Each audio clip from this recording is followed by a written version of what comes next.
What is your experience of, or how long have you been sort of working or looking at the Chartered Institute of Logistics and Transport, and what would you sort of hope to get from the CILT? Well, I've always known about CILT and its reputation in the industry. It was only this year that I actually joined as a member, although our firm has been a member for a little while now. And it seemed an opportunity for me to get to know the industry, get to know the clients that I represent on a day-to-day basis. A lot of them are at the industry. And so it was more really getting that experience, seeing it from all angles, and just networking, speaking to people from across it. It's a great forum to bring lots of different people together. And it's a very wide and very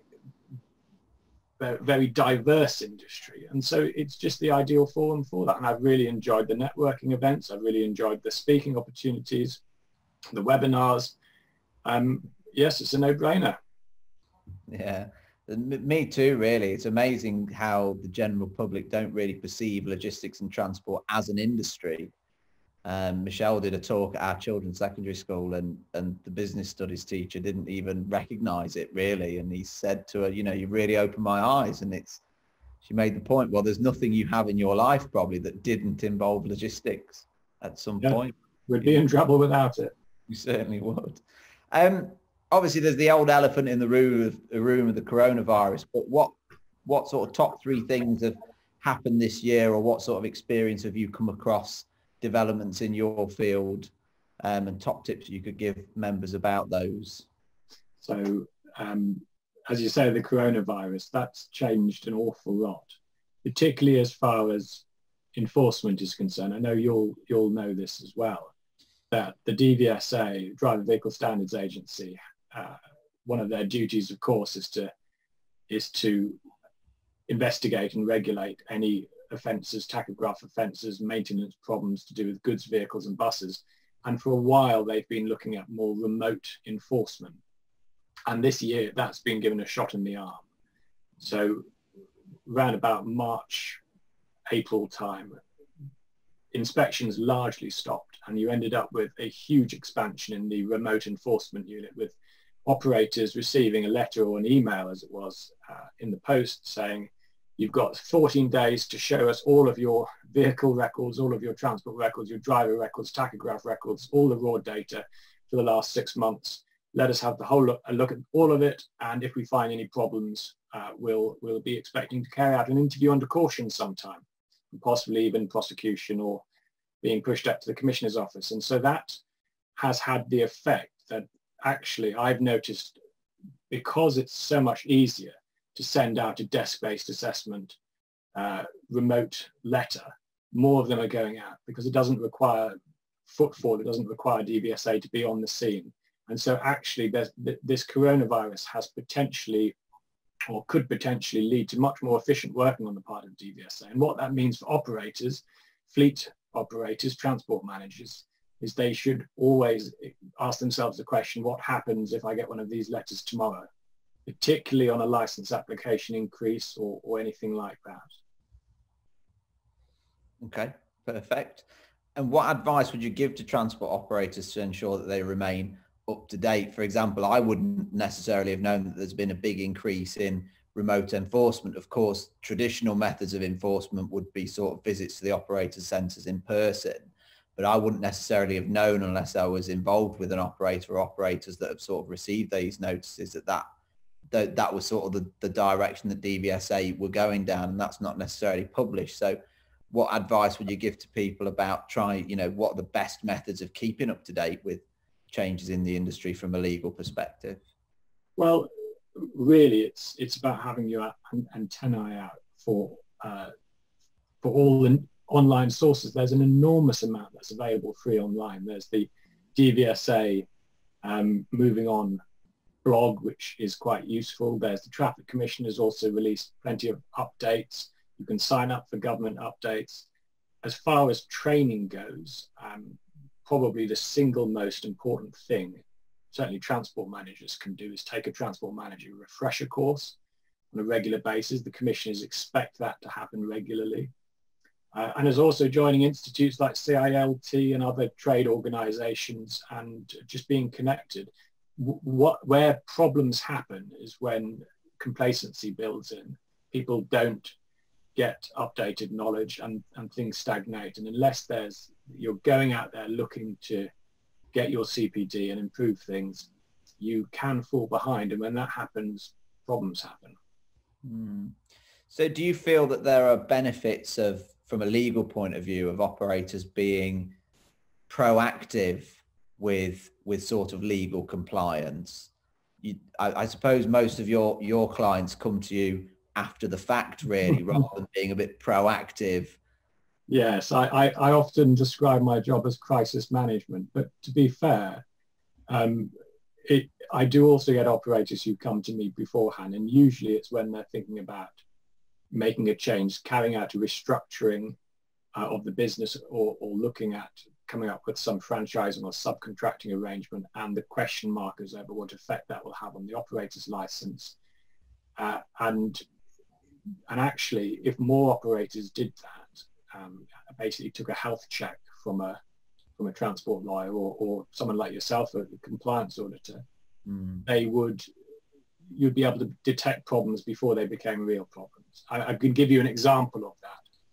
I was, again, asked to help at very short notice an operator who had restructured their entire business. They were quite a large group of companies, and on the advice of the accountant had carried out a restructuring, and the legal entity that held the operator's license had changed. And so lo and behold, about 6 months down the line, it turns out that the company has spent the best part of half a year operating without a license. Comes to the attention of the commissioner's office. All the vehicles are parked up until the matter's sorted.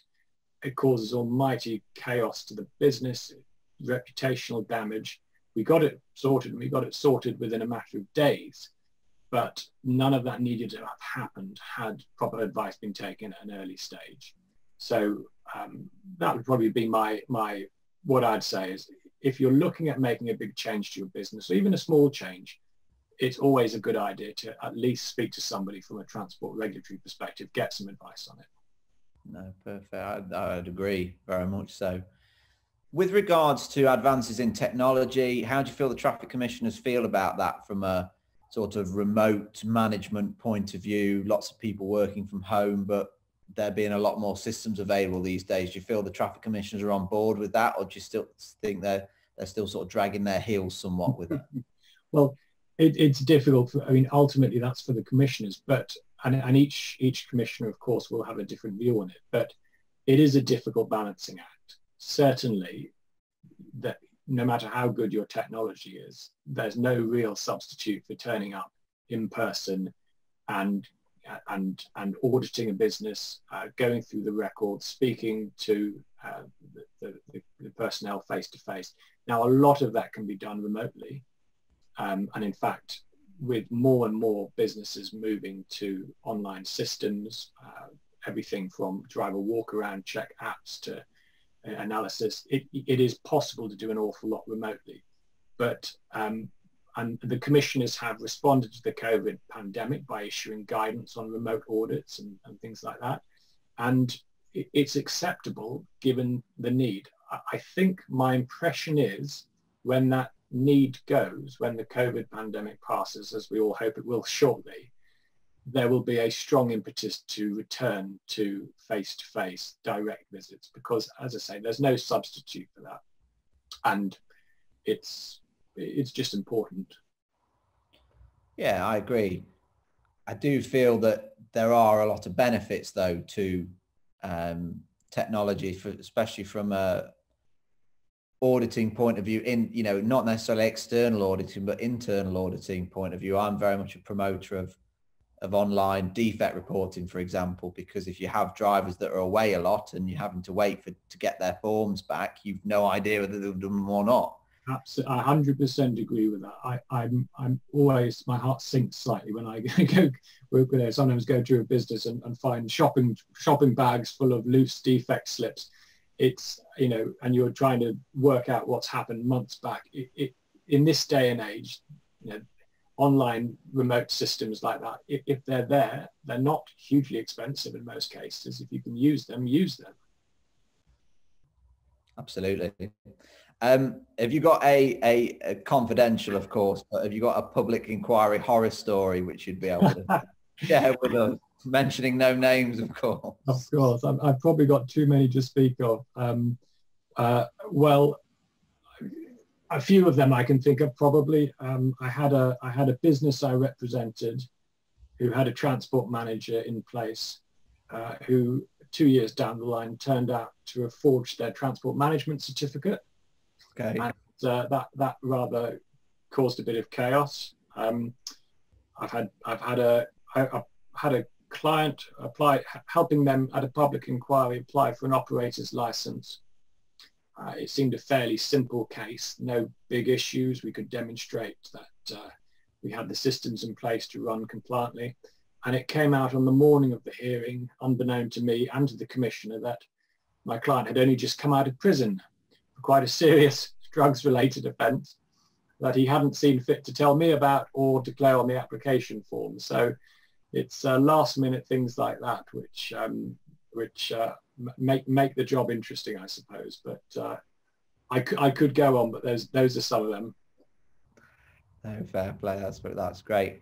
And I think just finally, just if you could sum up in a few sentences, legally, what operators, you know, must ensure categorically is done, and, you know, what your top tips are for them really to make sure that the operator license they work very hard to get, they can keep for many, many years. Of course. So I think probably the first thing I'd say is get an annual compliance audit. Get a transport consultant or a lawyer or whomever, somebody qualified, somebody who's specialized, to go in once a year to carry out an audit of your business. It doesn't need to be the world's most complex thing, but if you want somebody who's able to do a stock take and find those skeletons in the cupboard before the DVSA find them at the roadside, and most of the time you don't know what you don't know. So if you don't know what to look for, if you don't know what the problems are, you won't know where to find them. And that's why it helps to have somebody independent to sort that out. In addition to that, the other big areas, I say, focuses at the moment for the commissioners that operators should be aware about. Been in the news a lot recently, bridge strikes. This is a very hot topic. There's some bridges in areas not far from where I live which get hit many times a year. We really have reached a point where the commissioners have said enough is enough. The pressure from Network Rail is increased. Operators have to be able to show non-negotiable that they have got some kind of bridge strike mitigation systems in place. So that's in the form of route planning, has to be thought about, there has to be risk assessments. You can't just leave it up to the driver, and when a bridge gets hit, blame it on the driver. You know, it's your responsibility as an operator, and that's the view the commissioners are taking. That's the view, for that matter, Network Rail are taking when they're considering whether or not to bring a claim. The other areas, I mean, there are plenty of them. An old favourite: maintenance, roller brake testing. The guide to maintaining roadworthiness is very, very clear about that. You can't just have one roller brake test a year on your MOT. This is something that the commissioners will always look at in a public inquiry. It's something that the DVSA will look at. They will expect you to, best practice, have it on every maintenance inspection, but at least have it 4 times a year, including the MOT. Probably the other most obvious thing, I could go on all day, but I'm not going to. If you're getting your tachograph analysis done, make sure you're generating missing mileage reports. There's very little point getting infringement reports done, finding out whether your driver's gone slightly over their hours, if you're not pulling up the most important report, which is, are your drivers driving without tachograph cards in? It's an easy report to generate. Almost all tachograph analysis software will generate you that report. But the number of clients I've represented at public inquiries who had no idea that drivers on occasion were pulling cards, or sometimes widespread were pulling cards. you've got to be checking, you're expected to be checking. That's what the commissioner expects, and it will be you answering for it as a fleet operator if you've not done that. Oh, that's a note of gloom to finish on that, isn't it?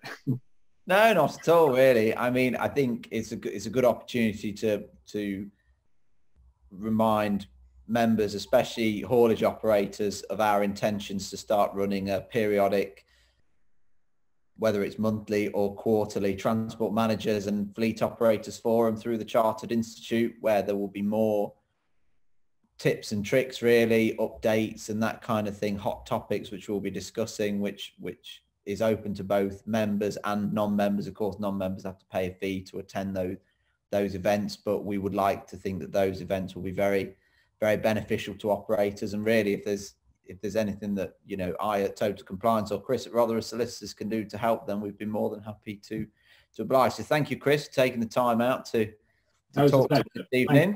It's been a pleasure.